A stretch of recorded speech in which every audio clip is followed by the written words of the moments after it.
sebelumnya perkenalkan saya Sulistiawati dari Teknik Industri 2023 dengan tema 112. Di sini tujuannya saya mengerjakan tugas mingguan dari praktikum PPM modul 2 yaitu peta kendali atribut dan diagram Pareto, di mana di sini terdapat tugas mingguan untuk shift 2 yaitu 5 buah soal. Untuk soal yang pertama yaitu sebuah perusahaan penyediaan layanan internet memiliki call center yang menangani banyak panggilan setiap hari.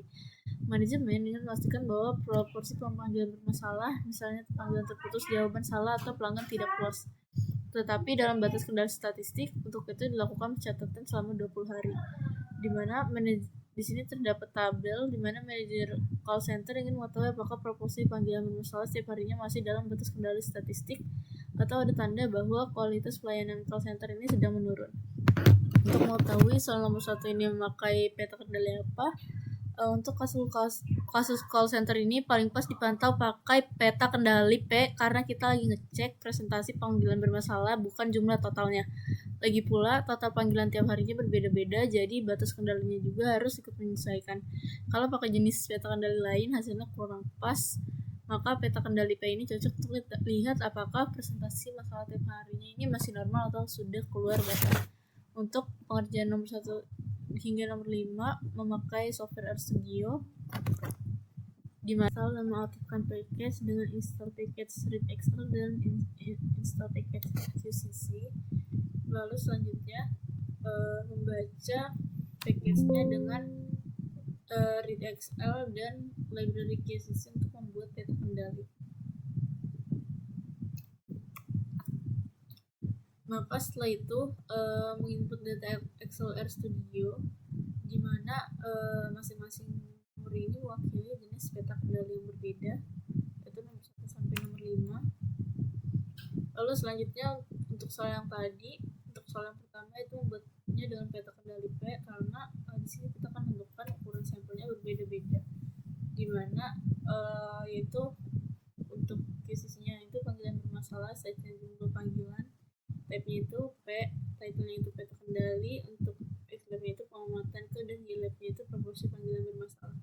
Padahal di sini kita akan mengetahui berapa sih proporsi panggilan bermasalahnya.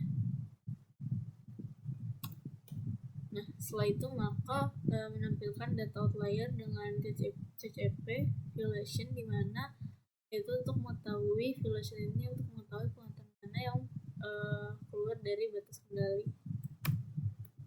Nah, setelah itu maka terdapat ringkasan atau hasilnya.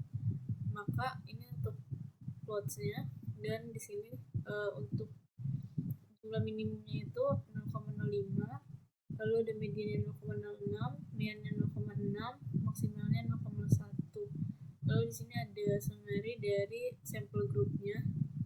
Terus ada number of groupnya itu 20, untuk center statistiknya itu 0,0 dan standar deviasinya 0,24. Sedangkan untuk LCL-nya itu 0,2 dan untuk visualnya itu 0,1. Lanjut ke soal nomor 2, di mana sebuah pabrik masker medis melakukan pemeriksaan kualitas setiap hari. Diambil satu sampel tetap berukuran 150 dari lini produksi dan dihitung jumlah unit cacat. Manajemen ingin memantau apakah jumlah cacat per sampel stabil selama 10 hari untuk datanya.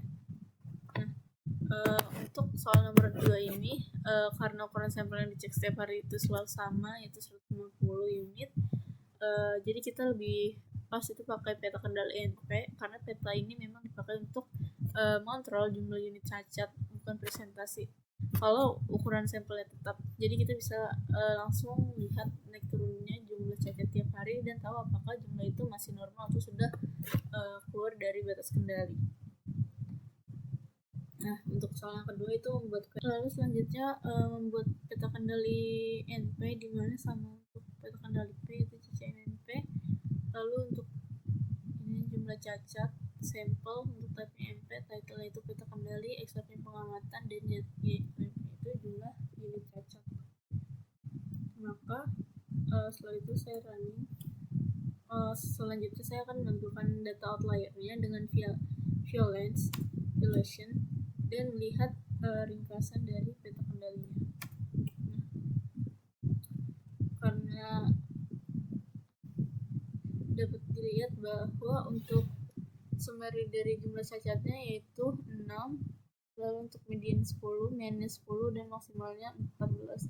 Untuk grup sampel size-nya itu 150, number of groupnya 10, center of-nya itu 10, lalu untuk standar deviasinya itu 3,05, dan untuk LCL-nya itu 0,83, dan UCL-nya 19,16, dimana tidak ada jumlah unit cacat yang melewati batas kendali atas ataupun batas kendali bawah. Selanjutnya ke nomor 3, di mana di bagian administrasi sebuah rumah sakit, staf mengetik dan memproses banyak dokumen medis setiap hari. Manajemen ingin memantau jumlah kesalahan pengetikan yang terdapat pada dokumen, misalnya salah nama pasien, salah nomor rekam medis, atau salah kode diagnosa. Nah, unit inspeksi yang diperiksa sama dengan satu dokumen, jumlah kesalahan pada satu dokumen dianggap sebagai C-unit untuk C-card. Sini sudah ada data table. Untuk kesalahan nomor 3, kita akan memakai untuk kasus ini itu lebih cocok pakai peta kendali C, bukan yang lain alasannya karena di sini kita lagi ngitung jumlah kesalahan dalam satu dokumen, dan ukuran unit yang diperiksa itu selalu sama, yaitu satu dokumen, dimana peta kendali C ini emang dipakai untuk memantau jumlah cacat atau kesalahan per unit yang ukurannya tetap. Jadi supaya tepat, makanya di sini kita akan memakai peta kendali C. Nah, dimana di sini untuk peta kendali C kurang lebih sama, CCC, QCC untuk yaitu jumlah kesalahan, lalu untuk tag-nya itu C, title-nya itu peta kendali C, untuk Excel-nya pengamatan, dan untuk dimana di sini kita perlu mengetahui jumlah kesalahannya.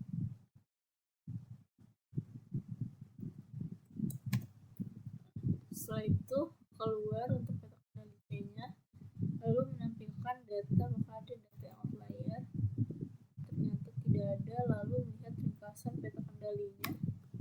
Dan di sini untuk summary-nya, untuk minimalnya itu 1, terus untuk mediannya 4, mediannya 3,8, dan maksimalnya itu 7. Lalu untuk group sample size-nya itu 1, dan number of group-nya itu 15, dan untuk center of group-nya itu 38, standar deviasinya itu 1,9. Untuk LCL-nya itu 0,0, dan untuk UCL-nya itu 9,64. Lalu selanjutnya soal nomor 4, di mana ada pertemuan sterilisasi sebuah rumah sakit memeriksa tray alat medis setelah proses sterilisasi. Karena ukuran tray dan jumlah alat per tray berbeda-beda tiap pengecekan, unit pengukuran adalah alat per tray ini berbeda. Yang dihitung adalah jumlah cacat seperti residu, kerusakan, sil, dan partikel per tray. Manajemen ingin memantau cacat per unitnya itu selama 12 pengamatan. Maka untuk soal nomor 4 ini lebih pas untuk peta kendali U, karena jumlah alat per tray tiap pemeriksaan ini berbeda-beda, 60, 75, 50, 80, dan seterusnya. Jadi ukuran unitnya ini tidak tetap. Maka peta kendali C ini cocok kalau jumlah per sampelnya itu terus. Kalau sampelnya berubah-ubah seperti di sini, kita perlu pakai U-chart supaya bisa memantau jumlah cacat per unit dengan batas kendali yang menyesuaikan ukuran setiap sampelnya.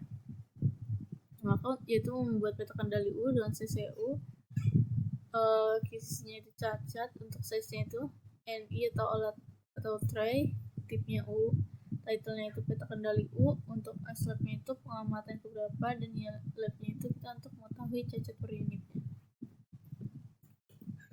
Setelah itu maka selanjutnya menampilkan data outlier, tidak ada data outlier, dan melihat ringkasan peta kendalinya. Di sini untuk summary of group-nya, yaitu untuk size-nya itu bermacam-macam dari 50, dari yang terkecil hingga terbesar. Lalu untuk number of group-nya itu 12. Lalu selanjutnya ada center of group-nya itu 0,10, standar deviasinya 0,32. Untuk standar untuk batas kendali bawahnya 0, dan batas kendalinya atasnya itu 0,23 sampai 0,21. Lalu selanjutnya soal nomor 5, di mana di sini sebuah restoran terkecil menerima banyak keluhan pelanggan setiap bulan. Manajemen ingin mengetahui jenis keluhan yang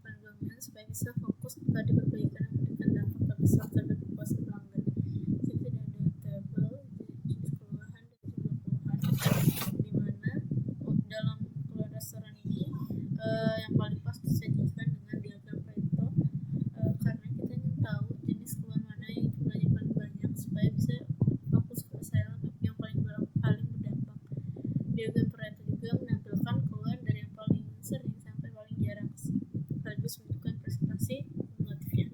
Dengan begitu, manajemen jadi gampang melihat prioritas utama perbaikan tanpa harus bingung baca angka satu persatu. Lalu selanjutnya yaitu dengan memasukkan data, yaitu jumlah keluhan dan jenis keluhannya. Untuk keluhannya itu 65, 50, 42, 5, 20, 15, 10, dan 8. Untuk nama keluhannya itu sebagai berikut. Lalu membuat diagram Pareto, dengan itu diagram itu jumlah keluhan dan itu diagram Pareto. Sehingga didapat untuk diagram Pareto keluhan itu sebagai berikut. Dimana untuk Pareto Chart analisis keluhannya yaitu sebagai berikut, yaitu dari yang paling sering hingga yang paling jarang. Dimana untuk yang paling sering ini pesanan salah sampai yang paling terakhir yaitu area parkir. Mungkin segitu saja penjelasan